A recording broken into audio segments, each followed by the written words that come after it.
Hey, what's happening out there, YouTube family? This is Robert L. Jones Jr. coming at you again with some more Tribal Judah poetry. All right.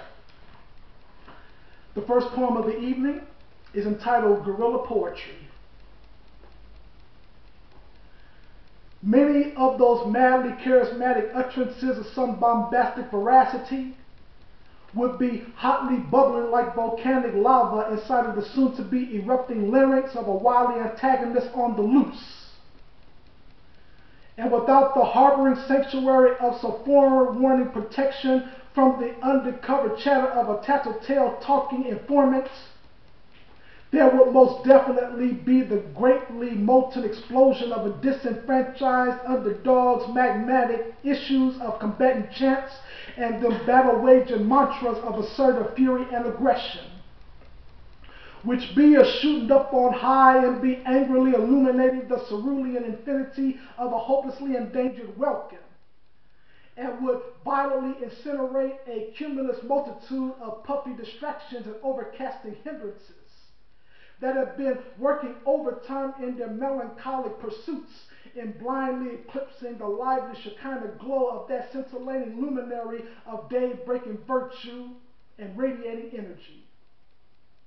But in that radically scathing instance of some smoldering provocation, shown up, there would be those stone unquenchable armaments of raw consuming messages and the highly combustible parables of thought, which be heavily loaded up within my readily contending cipher of confrontation like the fully automatic shells inside the clandestine shelter of a banana clip. And there would absolutely be no wasted space nor any utterly barren latitude for imaginary bullcrap to be falsely concocted against my immutable reflections of articulate anarchy. For revolutionary truth be on my side, and an unadulterated candor of self be the ostensible essence of my organic and phantasmic plane of existence. And with a boldly exposed voice of resonant sincerity, I am on that solid proclivity in insight blasting my subversive artillery of consciousness-piercing projectiles that be putting to death them rivaling deliberations of a so-called majority's judgmental assumptions that really don't be knowing or relating to the strictly bad entirety of my proudly evincing personality of kingliness. And there just ain't no bulletproof vest or an impenetrable shield of slug-catching defense for the moronic ridiculousness of a feeble-minded fool's stinging curse of discriminating ignorance. But all of those secretly calculating psyches that be savagely hating on my humanly accurate expressions of earth-wrought and blood-begotten acclaim would each become poetically assaulted targets and peace-riddled victims of word-capping decimation after my eagerly quickened finger has finally released this gorilla-like hold from that trigger-happy munition of my lyrically blue steel revolver, which I bravely have secured and got keenly reserved along the holster concealment of my soulfully stealthy mindset. So without any panicky concern or worrisome alarm for those wickedly oppressive censors that be desperately desired for me to keep quiet and to be forever muted in boyish docility, there exists this terribly rebellious impulse for wrathful lungs and ireful diaphragms to force out the choleric respiration of some militant verbiage and that mightily politicizing wordage of literary brimstone. And with such intensely raging narratives of bodacious fervor, would I be so perfectly delighted in allowing them to just brazenly skedaddle free from the gravel-sounding pitch and roughly enunciated accent of naturally raspy language. And with that supremely impassioned flux of adamant expectation, will I ultimately witness the apocalyptic aftermath of predatory philosophies and them vulturous ideologies of hatefully aged absurdity. Because inflammatory verses and rallying cries of insatiable fire would hastily rain down upon them all like nuclear bombs and atomic warheads of powerfully burning magnitude. And in that eye-twinkling moment of some disappearing doom, the devil's acrimonious attitudes of biased hostility against my magnificent glory of being, way more than just a lowly minority will gloomily experience that vaporizing oblivion of becoming a shown up obsolete and scattered out holocaust scene of cosmic dust and ashy particles galore. And hence, I would be on that vocab ventilating verge of blowing it all away from before me. With that windstorm rushing velocity of some funky carbon dioxide laced phonetically with a wildly exhaling lexicon of veridical statements in black, which only be on their eruditely out of sight profession in positively sounding out that surely stellar description of my masterfully incarnate presentation as Gamba Hashim Jabari. In enmity, massacring vanguard of pugnacious struggle and strength, who is courageously soldiering on in that trooper-footed recognizance of totally destroying them antipathetic fables and racially unstable conjectures and theoretical insanity, with a loudly exclaiming caliber of a fervently sparked tongue, which will evermore be speaking forth their ferociously potent speeches of sobering rancor and that warring dialect of helpful indignation, until a thoughtfully livid system of perverse tyrants and pallid adversaries will all effectually change up the gross error of their slave driver ways and be truly willing to justly share the bounteous wealth of some peacefully equalizing parity with a countrywide party of brothers and sisters who are outside of the cultural aesthetic and the ethnical persuasion of European ancestry.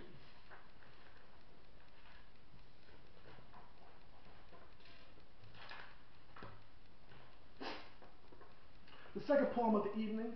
is entitled Black Aquarius. Prolific streams, rivers and oceans let me start again. Prolific streams, rivers and oceans of unstoppable inspiration, made profusely wet and flooded through the roaring aquatic columns and tidal pillars of effervescent fluidity in refreshing knowledge and quenching understanding, vivaciously watering the brightly evergreen forests and wooded plains of the immortal soul, heavenly reviving like the pouring rain in fall and winter's briskness of seasonal persona, the deeply embedded roots and seeds which grow lush and vibrant into the majestic vegetative blessings found in the human spirit. The manifold gardens and valleys, vast and demonstrably predominant in prevailing growth and dominance, upon the former barren soils and clods of a dry, listless past state of belittled being, continue without hesitancy of hungering famine or destructive drought, to bountifully produce the infinitely unique fruits and herbal confections of motherland righteousness, Afrocentric holiness, unblemished blackness, in the increased boughs and harvest of African plenty and Ethiopian richness. The anticipated time frame for joyously reaping the great rewards from the unrepentant gifts upon the fertile ground is right now. The long-awaited performance of gathering with Jubilee's jovial aura, the lively wares of sustainment within the Genesis womb of Earth's profound fecundity is right here. With flawlessly razor-sharp sickle of shiny resilience and glistening faith in the true self, made more perfected and whole through the tribulate buffings, polishings, and refinings of mortality's diverse trials and tests, poised upward into the aquamarine spherical dimension of airy extremities into the great unknown, effortlessly cutting like white diamond to vulnerable glass, the loftily vaporous cirrus hides of the many clouds in the noonday sky. The moment of global reaping will now come to pass, and the event of earthly harvests will be ultimately fulfilled in this hour. The celestially agrarian seizure of all the beautifully ripened varieties of equal rights, power, and the unanimous recognition of unadulterated humanity are swiftly sifted in eager hastiness with one mighty thrust. The finely cultivated crops of tirelessly maturing fairness and non-hypocritical declarations of willful respect to all the generations of Adam and Eve, the successfully developing agricultural elements of eternally living dignity, liberty, and ever-existing pride in mind, body, and formless consciousness are instantaneously pruned with the adrenalized tenacity of lightning speed in the single, underhanded swipe of unleashed freedom. The inclusive multitudes of once fresh and pure rows and columns of transcendently edible worth and value are immediately undertaken with the outstretched result and conclusion of dusted baldness and receded emptiness. But the sorely fruitless lands of massive void and surreal nothingness will soon flourish anew to its first glory and become restored gorgeously potent from its dormant grave of perished ambiguity. The incorruptible seeds of spotless truth and undiluted wisdom will triumphantly sprout outward and upward from the layered strata and surface of the living cosmos, protruding both unafraid and incredibly brazen, in fervently stilled ascensions into reality's promulgating sequence of natural existence, metamorphosing with abounding fullness through the supernatural photosynthesis of one love, from above for all the brothers and the sisters, into the amazingly widespread civilization saving territories and society converting environments of Afro-American history's firmly planted establishment in stunning monumental beautification, vividly ornamented through the stylized miracles of the Almighty's sensational color scheme and tonal expertise, steadily thriving and remaining mightily present from moment to moment, paradigm to paradigm, future to future, in the thoughtfully esteeming greatness of incomparable stature and structural admiration,